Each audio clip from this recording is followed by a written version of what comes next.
LeBron, what pleased you the most about not just getting the win tonight, but the way your team played? I mean, I just think our composure. I mean, obviously we were going against a well-coached, super athletic. They caused a lot of havoc. I think our composure, even when they made a run at the end of that second to cut the lead to 2, we came out in that third quarter and was able to withstand that, and pretty much play the game that we wanted to play. We had a great game plan and we tried to execute that as close to 48 as possible. LeBron, you guys had all 5 starters in double figures, 29 assists. We've talked about this week how, without Luka and Austin, it'll be a collective. Just how much can tonight serve as a blueprint for what it's going to take for this series? I mean, we don't have a choice. It has to be that way. It has to be a collective group. I mean, when you're missing so much firepower like we are right now with AR and Luka being out, we all have to pitch in. We all have to do our job and even do a little bit more, protect one another offensively and defensively, and I think we did that tonight. I know you're not someone who really applies the term pressure to basketball very often, but Luke Kennard told us the other day he doesn't feel any pressure, and JJ Redick said that maybe it's freeing this position you guys are in going into this series, considering your backcourt, what they're going through. What do you feel like the kind of overall team spirit is or has been coming into this? I mean, we just want to prepare ourselves the best way we can. I thought we had a great week of preparation, but we got to continue that. It's just one game. We protect the home court for game 1, and we got to get better over the next 48 hours going into game 2 on Tuesday. So, I thought we had just good spirit. Everybody was in tune with what we wanted to execute, and we tried to do that. LeBron, this is the 83rd game this team has played this season, counting the regular season tonight.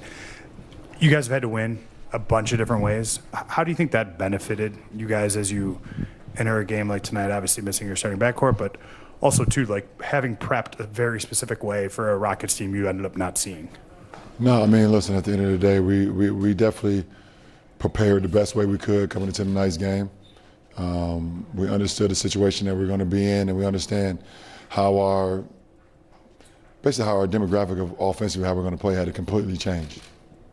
So we spent a lot of time with this week, the week leading up to this game, honing in on what we need to do offensively, because it's just a different style of how we play now, when you're missing so much. For us, our game plan didn't change that much as far as, who we're going against. Obviously, getting the news late, the late scratch of KD, changed some of our situational things. But that team is still dangerous, even more dangerous with KD, obviously, but they're still dangerous. And I thought we handled it with a lot of professionalism. Hey, Bron. You've hit so many difficult shots in your career. I'm wondering what you thought of Luke's offhanded hook shot in the first. The one that went high off the glass? Yeah. It's good to be able to be comfortable with both hands.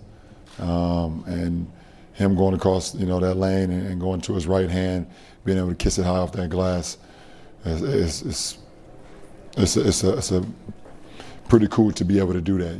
A defense can never just key in on one hand, and it keeps the defense always off balance. Brian, after game 1, where do you begin, even after a win, to assess potential areas of improvement when you're in a playoff series? Right after the game ended and I got in my locker. I'm already thinking about situations where we could have been better, thinking about ways I could have been better, putting us in position to be more successful, both offensively and defensively. We have a lot of room to improve. Things that we said that we wanted to accomplish, and some of the things that we did not accomplish tonight as a team. So we have a lot of room for improvement going into Tuesday. Hey, Bron, is it kind of crazy that of all the superstars in this series, that the lone one standing was the one in year 23 tonight? I mean, I don't know. There's a lot of crazy things that's been going on this year, for me. I mean, I was on the floor with my son, in a playoff game. That's probably the craziest thing that's ever happened to me in my career. It was just so cool to be out there with him and his brother and sister and his mom in the building and his grandma. That's just insane. my mom get to watch her son and her grandson during the playoffs. That's crazy.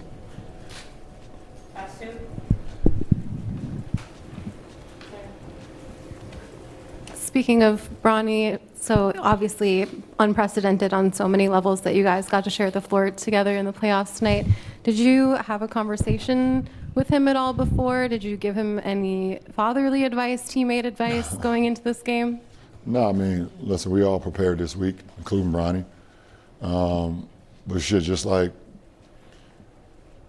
everybody in their first playoff game, you're gonna be nervous. You could try to prepare for it. You try to sleep as much as you can the night before. You can, do all the things that you do, your same routine and everything. When you step on that floor, I mean, I remember my first, 2006, going against Washington, our first home game, being back in the playoffs in a minute in a long time with the Cavs, and I was just nervous as hell. Like, as soon as I got on the floor, I was just super nervous.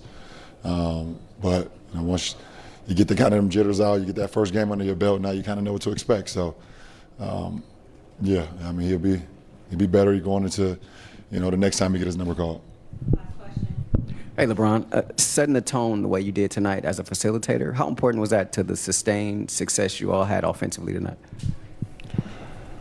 Well, for me, I got to do a little bit of everything. That's what the job requires, and so it's being a triple threat, being able to rebound, being able to pass, being able to shoot, also defend, put myself in a position where I can, bring value to this ball club, bring value to this team, throughout this series, and it's going to be a game-to-game situation to see what, how the game plays out. So I don't really predetermine what I'm going to do. The only thing that's predetermined in my game is how I prepare. I prepare before I get to the game, and then once I get out there, it's all about reading, reacting, understanding situations. I've been in every situation you can ever imagine as a basketball player, so there's nothing that can surprise me. Appreciate it. You guys can stay seated so we can get him out and then we'll follow him out, please.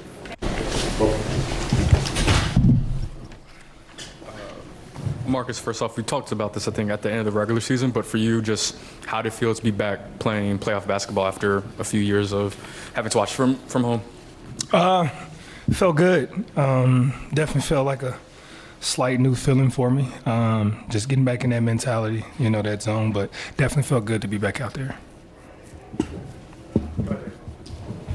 Marcus, a lot of the talk leading up to tonight was just with Luka and Austin out, how it's going to take everybody. And you see all 5 stars in double digits and the bench making contributions as well. How was tonight a example of that rhetoric that you guys have been talking about? We just showed it. You just said it. Every star is in double digit. Our bench doing what they do, but I think it's it was never just one person at a time, right? We tried to play through the hot guy at the time, and then just make the right plays. And I think we did a great job at that. Obviously, we can be better.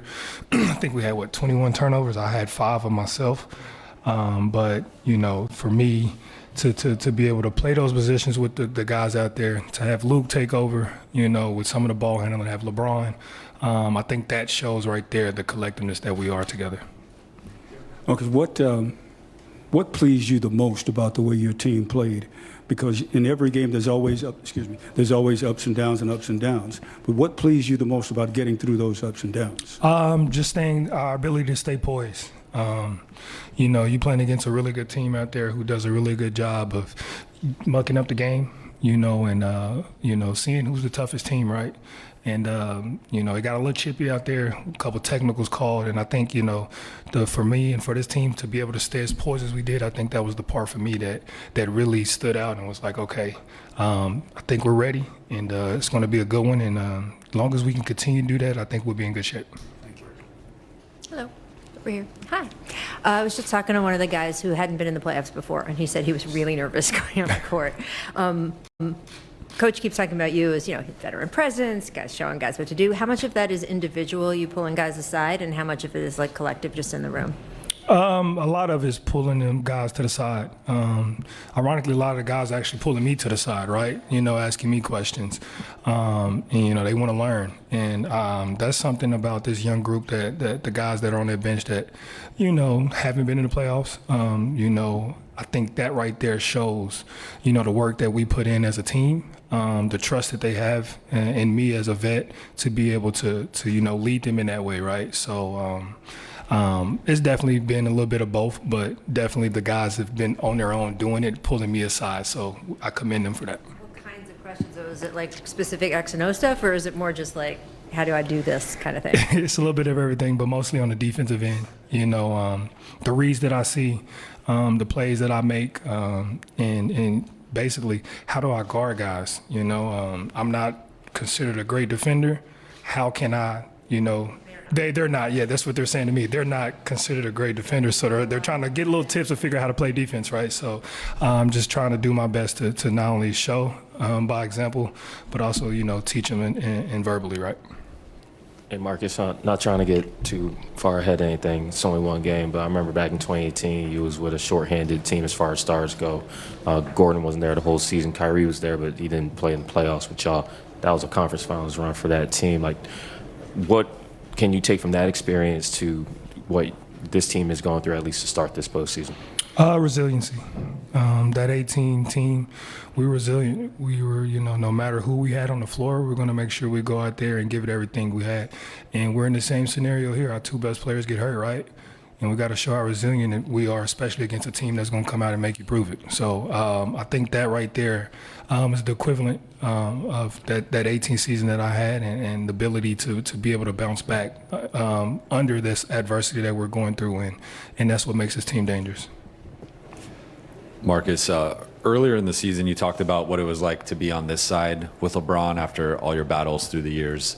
What's it like to be on this side with playoff LeBron, and what's sort of the week been like just going through preparation with him in practice and then seeing it tonight, the way he controlled the game? It's been great. Being able to see, why, he's considered, one of the greatest to do it, the way that he prepares for the playoffs, it's a whole different mentality for him, right, than the regular season. And we see it, you guys see it, but as a teammate, to be able to be there watching him get prepared, watching the things he's doing to get himself ready, I'm glad I'm on his side this time.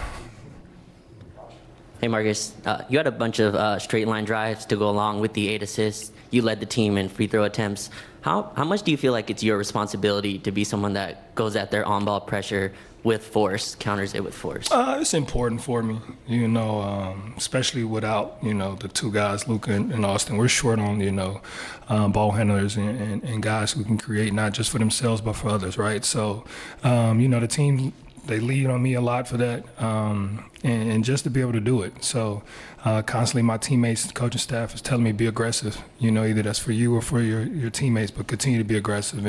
And that's something I have to do. I haven't always been asked to play that role.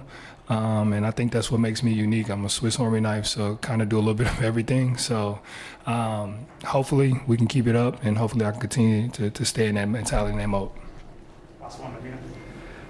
And Marcus, back to LeBron, the fact that he didn't play as if he had to do everything to compensate without Luka and Austin, what ways do you think that set the tone to ensure that team balance? Well, first off, it's just his IQ, right? He picks and chooses when to exert energy, and he knows when to exert the energy, right? But I think it just speaks volume of who he is and who he's always been, a leader. He instills trust in his guys, right? The word we're using now is elevate, right? He elevates us, to see a guy, of his status being able to, turn down shots to get other guys going. And then, like I said, picking and choosing when it's his time, it just, it helps us a lot, and it just shows his greatness. Thanks, Marcus. Thank you, guys. And by the way, that 18 season was against Brian.